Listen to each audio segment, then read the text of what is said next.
La doctora Linda Guamán es directora del Centro de Investigaciones de la UTEP. Y en la etapa en la que fue, ¿cómo está usted, doctora? ¿Me escucha? Sí, Jimmy, buenos días y a Muy toda tu bien, audiencia. muchas gracias. En la época en que fue alcalde el doctor Yunda, ella era, si no me equivoco, doctora, usted era la directora en el área de salud, ¿verdad? Coordinadora técnica de la Secretaría de Salud. Coordinadora técnica, perfecto.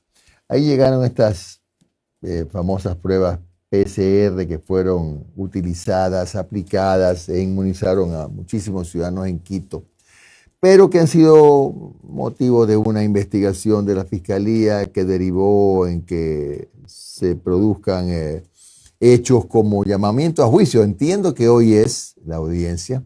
Y mi pregunta es, para comenzar la entrevista, ¿esas pruebas eran perfectamente válidas y fueron útiles para combatir el COVID-19 en su momento? La respuesta viene dada por el ente de control, así como cuando un funcionario realiza cualquier tipo de compra pública, está llamado a cumplir la ley. En ese sentido, la autoridad competente es el ARCSA. El ARCSA regula todos los dispositivos médicos en el país, entre ellos las pruebas de diagnóstico. Hasta el momento, el ARCSA se sigue ratificando en que las pruebas primero corresponden al objeto contractual, son PCR, y por otro lado no hay ningún tipo de alerta de su sensibilidad, que fue tema de discusión en algún momento por algunos criterios académicos emitidos. Creo que es importante que recordemos que cuando un funcionario público hace una compra de cualquier tipo, por ejemplo, si compras un vehículo o la institución pública en la que trabajas, tú no le pides criterio para saber si el vehículo está bien al mecánico de la universidad, sino a la autoridad competente. Entre los testigos tendremos al exdirector del ARCSA y a varios de sus funcionarios que hasta el momento se ratifican en la validez de las pruebas. ¿Cuántas pruebas, recordemos para el contexto, ¿no? ¿Cuántas pruebas se utilizaron y cuál fue el resultado de que usted, como técnica en la materia, eh, podría comentar? Se adquirieron el 16 de abril de 2020, 61 días antes de que yo llegue a la Secretaría de Salud, lo cual Ujú. es importante recalcar porque para el cometimiento de un delito de peculado, si acaso existiera alguno, pues yo debería haber estado en alguna de las etapas, precontractual, contractual o de ejecución. Las pruebas se adquirieron por el contrato el 16 de abril de 2020. Yo llegué a la Secretaría de Salud 2 meses después, 16 de junio del 2020. Fueron 100.000 pruebas que se adquirieron en el contexto de la pandemia, y también respecto a los datos epidemiológicos de cómo se usaron y los resultados en la ciudad de Quito. Tenemos también en el expediente fiscal algunos testigos epidemiólogos y también del ex ministro de Salud de la época, que dan cuenta que gracias al uso de estas pruebas en el momento más difícil de la pandemia en la ciudad de Quito, nosotros tuvimos una mortalidad muy inferior a lo que se proyectaba.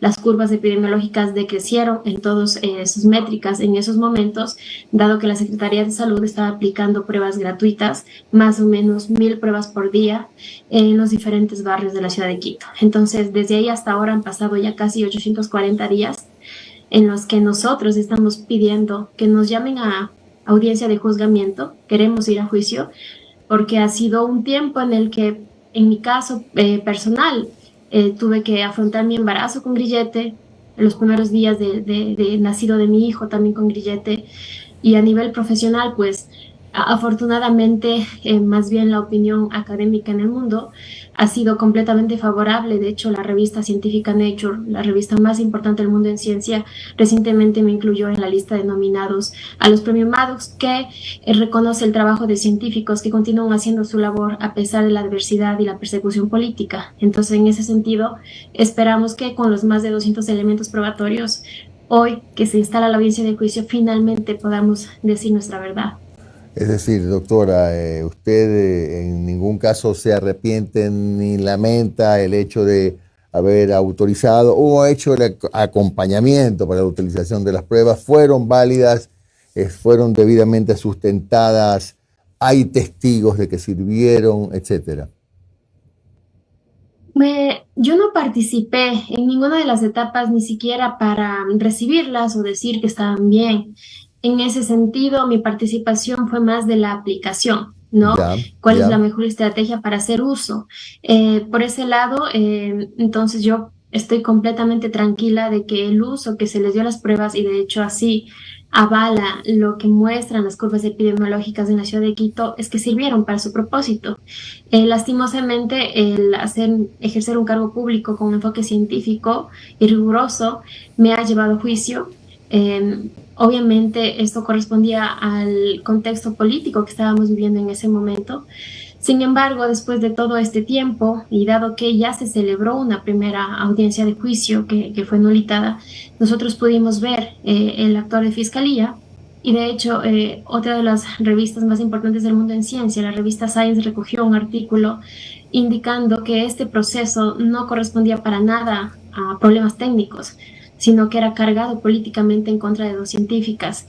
Nosotros en ese sentido estamos tranquilos de que si es que el tribunal, que es nuevo ahora, falla en derecho, todos vamos a ser reconocido, ratificada nuestra inocencia, porque no existe ningún tipo de delito, menos el de peculado, que es el que Fiscalía finalmente se ha decantado. En mi caso, indica que hay ocultamiento de información, lo cual también se va a presentar en juicio, que en julio del 2020, en las diversas intervenciones en la Secretaría de Consejo, las presentaciones de Consejo, indicamos todo el tema técnico de las pruebas, ¿no? E incluso hasta ahora mismo, si la ciudadanía busca Quito con prueba, en la página web del municipio están todos los criterios técnicos, pruebas que se hicieron a las mismas, y por tanto esa información sigue siendo pública. Dígame una cosa, y en este tema, en algún momento el alcalde Yunda le dijo, haga tal cosa, no haga tal cosa, informe esto, no informe esto, de alguna manera condujo, qué sé yo, o la indujo a usted a decir o no decir algo. Creo que es importante justo eso. Nosotros tenemos dentro del expediente chats, tuvimos allanamiento en la Secretaría de Salud, mi dispositivo tanto personal como el celular fueron llevados, y cuando ya se ha dado lectura a los chats, tanto con mi autoridad en ese momento, la Secretaría de Salud, como con el doctor Jorge Yunda, al contrario, lo que queda en evidencia es que en ningún momento hubo ni siquiera tal pedido, sino más bien siempre un profundo respeto, y el pedido era hacia informemos las cosas de forma técnica, que se entienda para las personas, pero siempre apegado a la verdad. Entonces, para mí es una gran oportunidad que en esta audiencia de juicio se pueda leer la integralidad de los chats, porque de esa forma se va a poder ver que todo el trabajo que hicimos estuvo muy, muy apegado a lo técnico y a la parte de contratación pública en realidad. Entonces, es una oportunidad para mí, porque en algún momento se descontextualizaron los chats. Entonces, en esta ocasión, en la audiencia de juicio, va a ser para mí, otra vez recalco, una gran oportunidad para poder mostrar esos más de 200 elementos probatorios que tenemos a mi favor.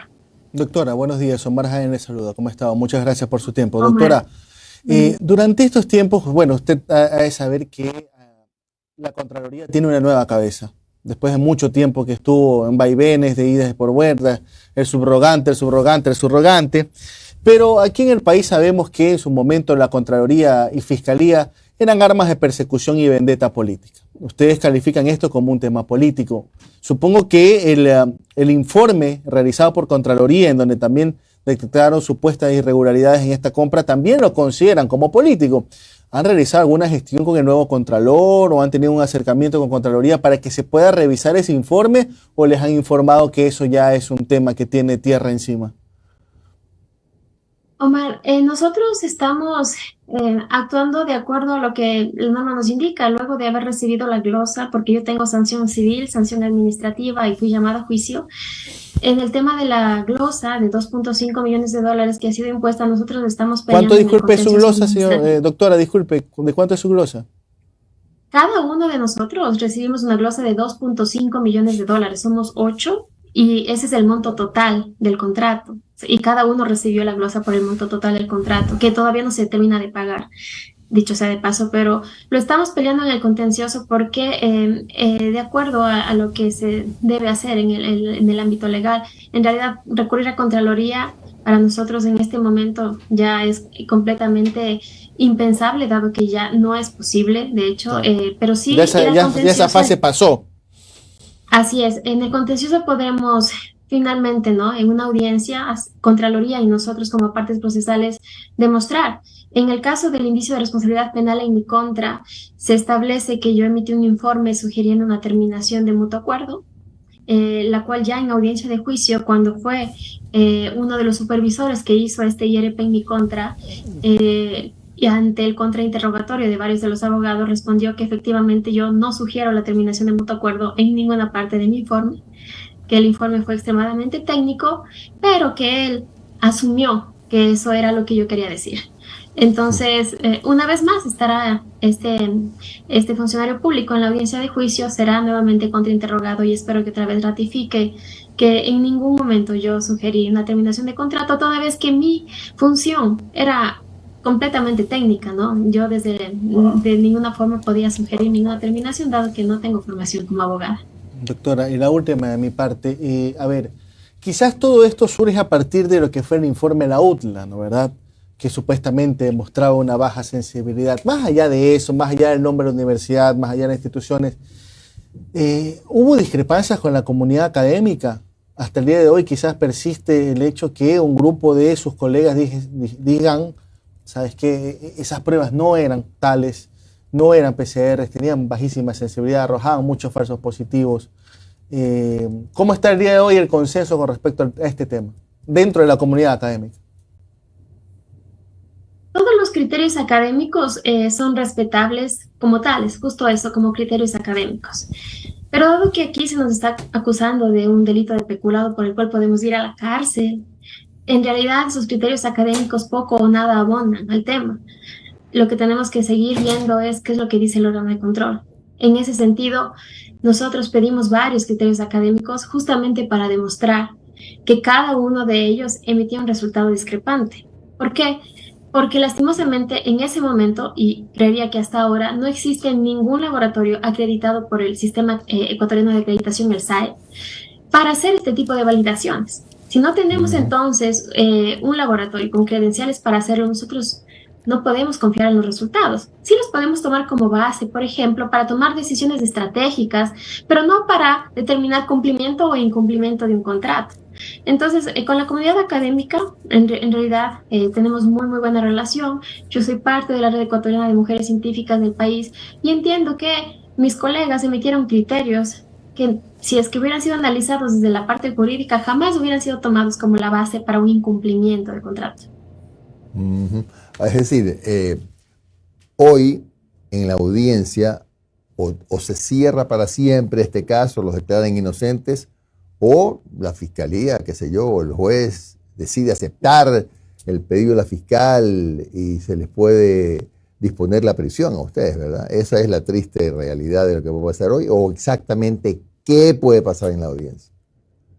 Bueno, Jimmy, la audiencia se planea para al menos 37 días. Ya. Han sido llamados más de 200 testigos. No es que hoy día se define eso, ¿no? Ya. No, somos 14 procesados. Es un expediente fiscal muy abundante.